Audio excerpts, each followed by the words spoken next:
ना घी, ना मैदा, ना मक्खन, ना अवन, एकदम क्रिस्पी करारी सी सुपर टेस्टी आटे की बिस्किट जिसे खाने के बाद सबका जीत लेंगे मन। बहुत ही कम समय, कम मेहनत और कम सामान से फटाफट से ढेर सारी गेहूं के आटे की बिस्किट तैयार कर सकेंगे।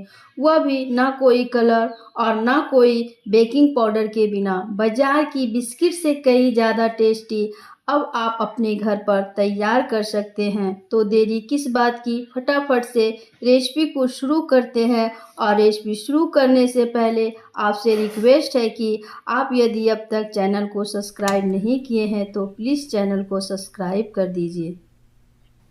क्रिस्पी करारी सी इस मीठे बिस्किट को बनाने के लिए मैंने एक बॉल लिया है और इस बॉल में मैं एक कटोरी चीनी ली है। आप चाहे तो पिसे हुए चीनी को भी ले सकते हैं। इसके बाद मैंने यहाँ पर एक कटोरी पानी को इसमें डाल दे रही हूँ। तो जितनी चीनी है उतना ही आप इसमें पानी डालना है। मेजरमेंट के हिसाब से आप यदि इस मीठे बिस्किट को बनाएंगे तो आपकी बिस्किट भी परफेक्ट बनेगी। मेजरमेंट कप आपके पास है तो आप उसी से माप कर बनाएं।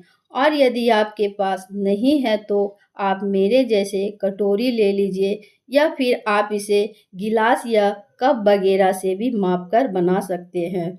इसके बाद आप इसमें एक चम्मच कटी हुई पिस्ता बादाम डाल दीजिए।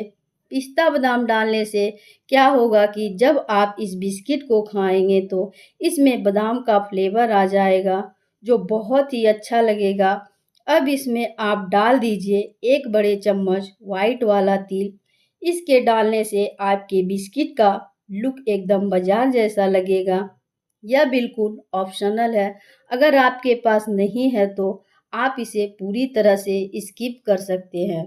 साथ में आप ज़रूर डालिएगा एक चुटकी भर नमक।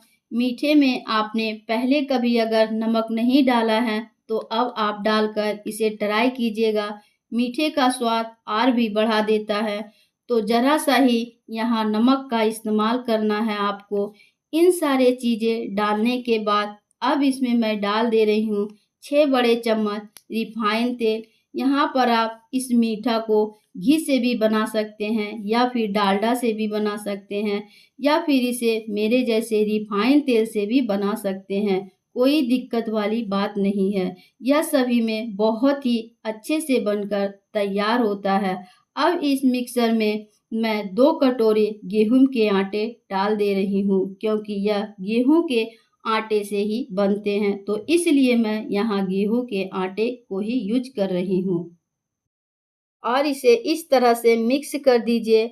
आप यदि मेरे माप से यह मीठे को बना रहे हैं तो पूरे 2 कटोरी आपको आटा यहाँ लग जाएगा इस डो को बनाने में। इससे ज़्यादा आटा आपको बिल्कुल नहीं लगेगा इसे बनाने में और डो भी आपका परफेक्ट बनेगा। आटे को डालने के बाद मैं अब इसमें 4 बड़े चम्मच सूजी को ऐड कर दे रही हूँ। सूजी को ऐड करने से इस मीठे में बहुत ही बढ़िया दाना और क्रिस्पीपन आता है, इसलिए आप इसे ज़रूर डालें। अब आप हाथों की हेल्प से इसका टाइट डो बना के तैयार करना है और इसमें अब आपको कुछ भी नहीं डालना है। और हाँ, डो बनाते टाइम अगर आपको लगे कि इसमें पानी कम है तो थोड़ा सा पानी डालकर इसे बैलेंस कर ले। मेरे हिसाब से देखें तो मुझे पानी वगैरह की कुछ भी ज़रूरत नहीं पड़ी है। बस इन सभी को मिक्स करते हुए इसका एक बढ़िया डो तैयार किया है। सारे चीज़ मेरे एकदम परफेक्ट आई है। यह देखिए, यह बढ़िया तरह से आपस में मिक्स हो चुका है और डो भी बन चुका है। अब इस मीठे को बनाने के लिए आपको किसी भी तरह का कोई मोल्ड वगैरह नहीं चाहिए होगा। बस हाथों से ही इनके डो को आप काट लीजिए इस तरह से जैसे मैं यहाँ काट रही हूँ। और इस तरह से हम एक लोई को लेंगे और इसे हम हाथों से मसल कर रोल कर देंगे। अगर आपको लगे या फट सा रहा है तो इसे इसी तरह से ऊपर नीचे इस तरह से रोल करेंगे तो एकदम चिकना रोल बन के तैयार होगा।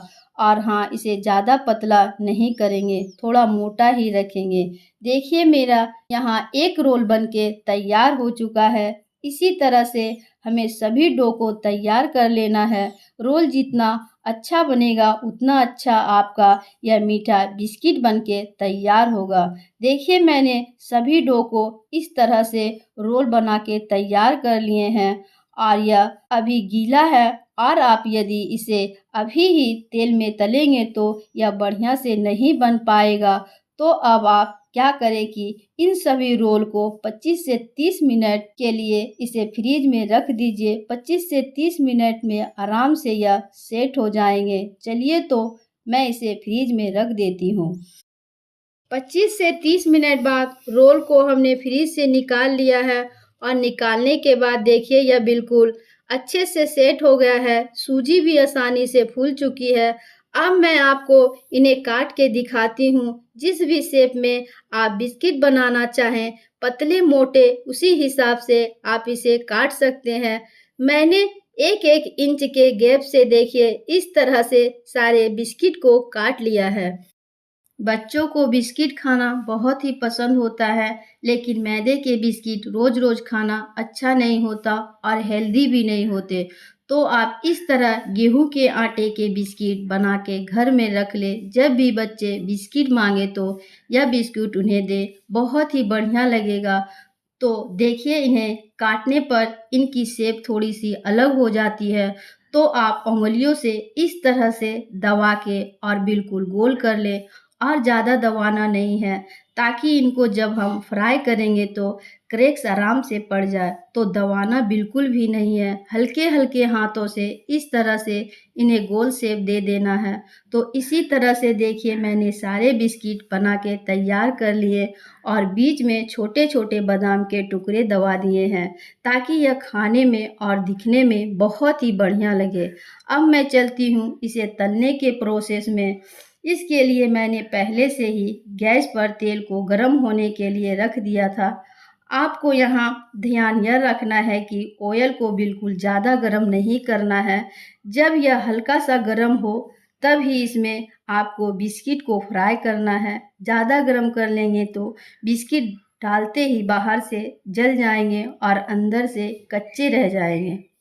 तो इस तरह से आपको हल्का सा ही ऑयल को गर्म करना है और जितने बिस्किट एक बार में आसानी से फ्राई हो सके उतने ही इसमें डाल के लो टू मीडियम फ्लेम पर धीरे धीरे आराम से बिस्किट को फ्राई होने देना है, ताकि यह अंदर से भी अच्छे से पक जाए और बाहर से जले ना।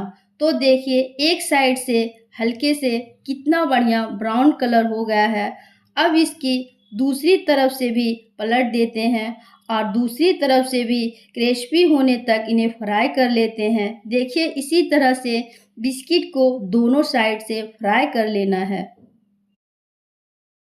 यह खाने में बहुत ही बढ़िया लगते हैं। तो एक बार आप यह आटे की बिस्किट ज़रूर ट्राई करें। तो देखिए बिस्किट का कितना बढ़िया कलर हो गया है।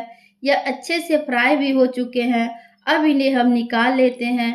बाहर ज़्यादा जलाना नहीं है, बस इस तरह से। यह देखिए बाहर से जले भी नहीं हैं और अंदर से पक भी चुके हैं। अब इन्हें हम निकाल लेते हैं प्लेट में और इसी तरह हम अगले बचे हुए बिस्किट को भी फ्राई कर लेते हैं। देखिए इसी तरह से सारे बिस्किट को मैंने फ्राई कर लिए। कितने बढ़िया शेप है और देखने में जितनी बढ़िया लग रहे हैं उससे कई गुना या ज़्यादा खाने में क्रिस्पी और टेस्टी बनके तैयार हुए हैं। तो है ना बहुत ही स्पेशल और बढ़िया।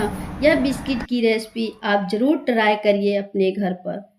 कैसी लगी दोस्तों मेरी आज की यह रेसिपी कमेंट करके मुझे ज़रूर बताएं और यदि आप मेरे चैनल पर पहली बार आए हैं तो प्लीज़ मेरे चैनल को लाइक एंड सब्सक्राइब करना ना भूलें।